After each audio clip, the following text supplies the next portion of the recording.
예, 저는요, 의정부 준법지원센터에서 상담위원으로 있는 최동옥입니다. 여러분과 이렇게 만나 뵙게 돼서 반갑습니다. 네, 인사드리겠습니다. 이번 그 깨닫독에서 자원봉사로서 제 경험을 소개해 주십사 하는 부탁을 받고 지난 시간을 제가 되돌아보게 되었어요. 과연 제가 이 자리에 있을 만큼 열심히 했을까? 예, 그런 마음이 듭니다. 부족하지만 저의 경험이 여러분에게 조금은 도움이 되었으면 하는 바람으로 예, 이야기하겠습니다.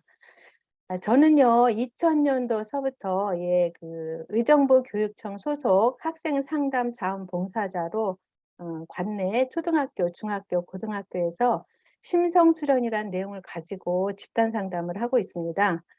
지금까지도 하고 있으니까 아마 약 22년 정도 된 것 같아요. 예. 이렇게 이제 학교에서 아이들을 만나다 보니까 좀 더 뭔가 의미 있는 일을 하고 싶었어요. 그래서 어떤 일이 있을까 하고 찾던 중에 우연히 각당을 알게 되었습니다. 그리고 바로 교육을 받게 됐죠. 그 각당의 교육은요, 제가 그동안 갖고 있었던 약간의 그 뭔가 부족했던 갈증을 채워줄 수 있었고요. 그래서 계속 심화 교육 받고 교육 또 받고 각당에서 하는 교육은 많이 받았습니다. 그렇게 제가 각당에서 교육을 받은 시기가 2005년도에 받았습니다. 그 교육을 받고 바로 의정부, 예, 그 당시는 보호관찰소였죠. 그 보호관찰소에서 청소년들을 만나서 상담을 시작을 했습니다. 누구든 이 첫 번째 경험은 두렵고 또 긴장되죠. 예, 저도 굉장히 긴장하고 위기라는 단어, 위기 청소년들을 어떻게 만나면 좋을까라고 많이 긴장을 해서 그 전날 막 교육받은 내용 또 들여다보고 막 머릿속에다 막 시나리오 짜고 그리고 이제 아이들을 만났던 것이 기억이 남네요. 근데 막상 또 아이들을 만나 보면요, 그런 게 기호였다는 것을 여러분들도 아마 아실 거예요. 아이들 자체로는 굉장히 순수하고 또 애들도 굉장히 착하고 그렇더라고요. 물론 이제 그 아이들이 우리가 관찰소에서 만나는 아이들은요, 뭔가 일반 아이들하고 좀 성장 과정이 다를 수도 있고 또 환경이 다르기 때문에 그 표현하는 방식이 좀 평범하지는 않아요. 마음도 쉽게 열지 않고요. 그러기 때문에 제가 경험한 바로는요, 상담자의 마인드가 중요하지 않을까 이렇게 생각이 듭니다. 내가 내 아이를 만난다는 그런 마음으로 진실성을 가지고 편안하게 그렇게 대하니까 아이들도 마음의 문을 열더라고요. 저는 이제 처음 준법지원센터에서 상담을 할 때 그 담당 그 주무관님들하고 상의를 해서 집단 상담을 많이 했습니다. 아이들의 그 자신을 이해하고 또 미래를 계획하고 또 재범의 유혹에서 벗어나고자 하는 그런 이제 목적을 가지고 아이들을 만나기 시작을 했는데요. 주로 여름방학, 겨울방학을 이용해서 약 10회씩 아이들과 만나서 집단 활동을 했습니다. 또 이제 수강명령 받는 대상자들, 그 대상자들하고는요, 그 미술치료, 또 그 인지치료, 이런 거를 가지고 아이들을 만났어요. 이런 활동을 통해서 아이들은요, 자신에 대해서 탐구하기 시작을 했고, 또 분노를 표현하고, 비슷한 환경에 있는 다른 대상자들과 서로 이야기를 나누면서 본인이 지금 하고 있는 이런 방황이 자기 혼자만의 고민이 아니라는 사실을 서로 알면서 위로도 주고 위로도 받고 또 자신이 앞으로 어떻게 살아가야 하는지를 이렇게 알아차리면서 미래도 계획하고 다짐하는 그런 모습을 볼 수가 있었습니다. 저도 이런 활동을 아이들하고 하면서 아이들의 속마음을 알게 되었고 또 그 어려움을 겪는 이유 그리고 처해 있는 환경 등에 대해서 좀 더 깊이 아이들을 이해하게 되는 계기가 되었고요. 또 아이들의 특징을 다방면으로 알게 되었습니다. 그러면서 아이들에게 다가가는 방법도 또 터득을 하게 됐고요. 그런 활동을 하면서 정말 진정 청소년들이 필요로 한 게 무엇인가에 대한 고민을 또 하게 되더라고요. 제가 한 번은요, 그 성매매 대상자를 집단으로 상담한 경험이 있습니다. 10대에서부터 50대 여성들인데요. 성매매라고는 하지만 사실은 그 성매매 피해자들이죠. 예, 성매매 가해자이면서 성매매 피해자들. 하루에 4시간씩 집회기를 진행을 하는데 그 여성들이 각각 나이는 서로 다르지만 각각 처해 있는 환경도 다르고 하지만 이제 하는 일이 같다는 그런 부분에 서로 공감도 하고 서로의 그 어려움을 나누면서 우는 모습을 보았어요. 그리고 앞으로 어떻게 살아가야 하는지 하는 그런 프로그램에서는 서로 답을 찾지 못하고 고민하면서 절망하는 모습도 봤습니다. 그런데 그중에서도 또 자신의 과거와 현재를 돌아보면서 자신에게 또 과거에 이러한 꿈을 가진 소녀 시절이 있었다는 것을 발견을 하고 이렇게 뭐랄까 수줍게 웃던 모습, 그런 모습을 보면서 좀 가슴이 아리긴 했었어요. 그런 그 사람의 그 모습이 저는 아직도 기억에 남기도 합니다. 저는 지금 약 17년째 준법지원센터에서 상담을 하고 있어요. 그 수많은 대상자들을 만나면서 공감대가 형성되어서 상담이 잘 이루어졌다고 생각하고 혼자 뿌듯해했던 그런 기억도 있고요. 또 이제 저와 상담을 하면서 자신이 무엇을 해야 하는지 알아차리고 예, 학교로 돌아가서 학교 졸업을 하는 아이도 봤고요. 또 부모님하고 관계가 불편해서 갈등을 겪는 대상자들에게 부모와 그 화해하는 방법을 제안을 하니까 그걸 또 받아들여서 본인이 실천해서 부모님과의 관계 회복을 하는 경험도 있었습니다.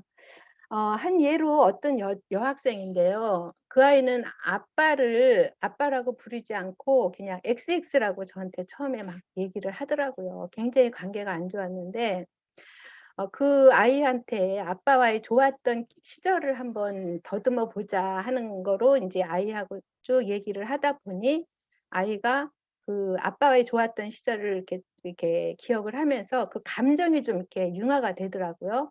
그러면서 시간이 좀 지나면서 아빠라는 단어도 사용하고 그 이후로는 이제 아빠가 하는 말을 이렇게 받아들이게 되는 그런 과정도 제가 경험을 했습니다.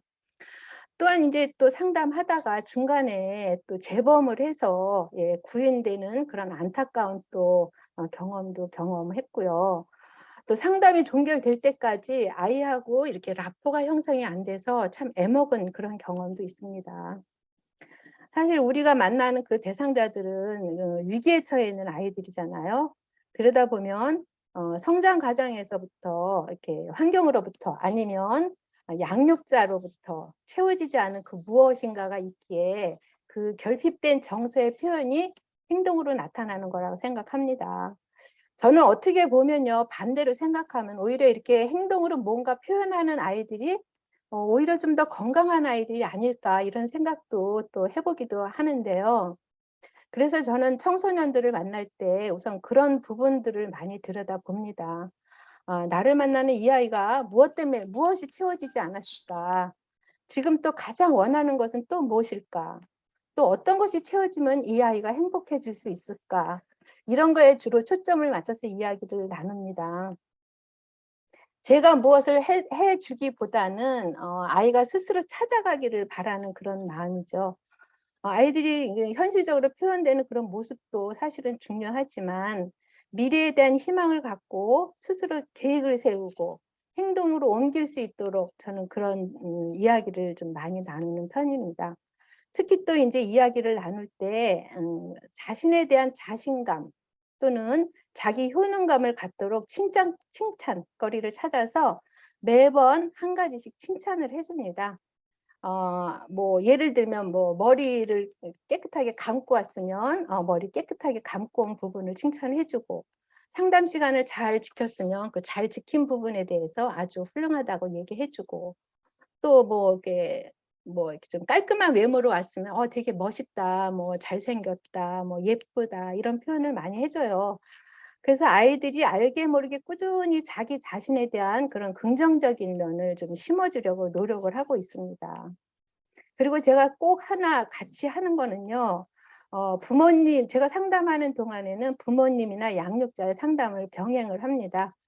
그 위기에 자녀를 키우는 그 부모님, 양육자들의 그 마음을 함께 또 공감도 해주고요. 특히 이제 부모 역할에 대한 부모 교육을 좀 하는 편이에요. 대부분의 부모님들이 이제 전화를 하거나 만나면 자신이 힘든 부분을 많이 이야기해요. 같은 자녀를 키우는 입장에서 이제 공감도 해주지만 사실은 저는 이제 부모가 가정에서 해야 하는 가정에서의 중요성을 강조해주는 편입니다. 사실 가정에서 방치돼서 이렇게 관찰소까지 오는 아이들이 굉장히 많거든요. 그리고 이제 저는 아이들에게 꼭 물어보는 것이 어떻게 하면 행복해질 수 있느냐, 너는 어떻게 하면 행복하겠느냐라는 질문을 자주 해요. 근데 이제 아이들은 막상 행복이 무엇인지 잘 몰라요. 그리고 자신들이 어떻게 행복해 하는지를 이렇게 뭐랄까 생각하지 못하고 있는 거예요. 아직 미숙한 청소년들이기 때문에 과거에 지난 과거 일로 방황하는 아이들이 자신의 미래까지 어둡게 할 수는 없잖아요. 그래서 저는 지난 과거를 들여다보고 문제가 무엇인지 알아차리고 그리고 밝은 미래를 향해서 지금 무엇을 어떻게 해야 하는지 그래 어떻게 해야 자신이 행복한지를 알도록 해주는 것이 우리가 해야 할 일, 제가 해야 할 일이 아닐까 저는 그렇게 생각하고 있습니다. 요즘은 이제 코로나 때문에 대면은 못하고요. 비대면으로 전화 상담을 주로 하고 있습니다. 대부분이 이제 소년원을 막 출원한 그런 대상자들이에요. 그래서 그 아이들은요, 미성년자이면서 사회인이에요. 그 소년원에서는 검정고시 시험을 다 보게 하더라고요. 그래서 아이들이 나오면 대부분 검정고시는 봤기 때문에 학교로 돌아갈 수는 없어요. 뭔가 사회에 나가서 일을 해야 되는데 미성년자이기 때문에 받아주는 것도 없고 또 아이들 자체가 소년원에서 바로 나와서 굉장히 자존감이 낮아져 있어요. 그래서 저는 방향을 이 아이들이 사회에서 자리를 잡을 수 있도록 지역사회에서 제공하는 거 그런 기관을 연결도 시켜주고 뭔가 이렇게 배울 수 있도록 이렇게 지원해 줄 수 있는 곳을 찾아서 아이들과 이제 이야기를 나누고 있기도 하고요. 또 아이들이 지금 당장 할 수 있는 것을 찾아보도록 합니다. 뭐 자격증이라든가 뭐 아니면 뭐 기술을 배우게 한다든가. 근데 아이들이요 대부분 그 운전면허를 제일 먼저 따고 싶어 하더라고요. 그래서 그것도 좋다. 그것도 일단 그것도 자격증이니까 따라 이렇게 얘기도 합니다. 근데 아이들이 처음에 얘기하면요, 나는 뭘 해야 될지, 내가 뭘 잘하는지 이런 거를 전혀 생각하지 못하고 있다가 이제 저랑 이제 한두 번 얘기하고 하면 얘기를 통해서 조금씩 이렇게 자기 생각을 바꿔 나가는 거를 보면서 저는 희망을 갖고 있습니다. 저 역시 이제 제 인생에 있어서 제가 하고 있는 일, 위기 청소년 상담을 하면서 저 역시 이제 세상을 보는 시야가 넓어지고 좀 더 깊어졌다고 할까요? 겸손도 많이 배우고 감사를 배우고 그리고 진정한 사랑이 무엇인지 느껴가고 있는 중입니다. 저는 아직도 많이 부족한 면이 많아요. 그래서 대상자들을 만날 때 아직도 뭔가 긴장되고 또 마음을 다져먹고 그리고 이제 아이들을 만나기도 합니다. 이렇게 제가 이제 그동안 뭐 경험한 거를 두서없이 말씀을 드렸는데 끝까지 들어주셔서 감사하고요. 제가 뭐 한 부분이라도 여러분들에게 도움이 되었으면 하는 바람입니다. 코로나가 많이 확산됐어요. 그죠? 예, 건강하시고 예, 행복하시길 바라겠습니다. 예, 감사합니다. 네, 최동욱 선생님 사례 발표 잘 들었습니다. 최동욱 선생님이 2014년부터 17년까지 의정부 준법지원센터 저희 봉사팀 팀장님으로 계시면서 여러 가지 일들을 너무 잘 처리해 주셔가지고 저도 항상 이렇게 전문가라는 인식을 강하게 뇌리에 꽂혀 있는데 선생님께서 상담 봉사 초기 고민하고 실패한 경험까지 솔직히 말씀해 주셔서 예, 너무 감사합니다. 예, 좀 더 친숙해지고 앞으로도 오랫동안 봉사하시면서 아이들의 결핍을 보듬어 주시고 또 그들의 인생이 꽃피울 수 있도록 도와주시기 바랍니다. 네, 감사합니다. 네, 감사합니다.